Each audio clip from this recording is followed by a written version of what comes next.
ഇന്ന് ഞാൻ നിങ്ങളോട് സംസാരിക്കാൻ പോകുന്ന വിഷയം എന്താ വെച്ചാൽ ഇലക്ഷനെ പറ്റിയാണ്. ഇന്നലെ ഞാൻ വോട്ട് ചെയ്യാൻ പോയ ഒരു കഥ നിങ്ങളോട് പറയാൻ പോകുന്നത്. 4 മണിക്കൂർ ഞാൻ വെയിറ്റ് ചെയ്തിട്ടാണ് ഇന്നലെ വോട്ടവകാശം നിർവഹിച്ചത്. ഒരുപാട് ആൾക്കാർ ഇന്നലെ രാത്രി 8 മണി 9 മണി വരെ പല സ്ഥലത്തും വോട്ടെടുപ്പ് ഇങ്ങനെ നടന്നുകൊണ്ടിരിക്കുക. ഇതിൻ്റെ കാരണം എന്താ? എന്നിട്ട് പോലും 71% പോളിങ്.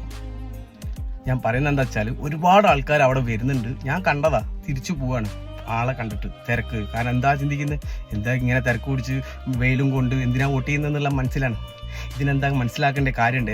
എന്തായാലും വേണ്ടില്ല, തെരഞ്ഞെടുപ്പ് കമ്മീഷനായാലും വേണ്ടില്ല, ആരായാലും വേണ്ടില്ല, ഭരിക്കുന്ന പാർട്ടിക്കാരായാലും വേണ്ടില്ല, കുറച്ചുകൂടി കഴിഞ്ഞാൽ ഒരാളെ വോട്ട് ചെയ്യാൻ കിട്ടില്ല.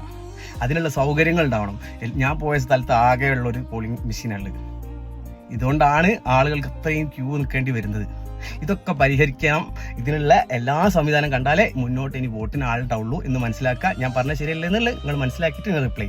ഇൻഷാ അല്ലാഹ് പുതിയ നല്ല വീഡിയോ ആയിട്ട് വരുന്നവർക്കും ബൈ ബൈ.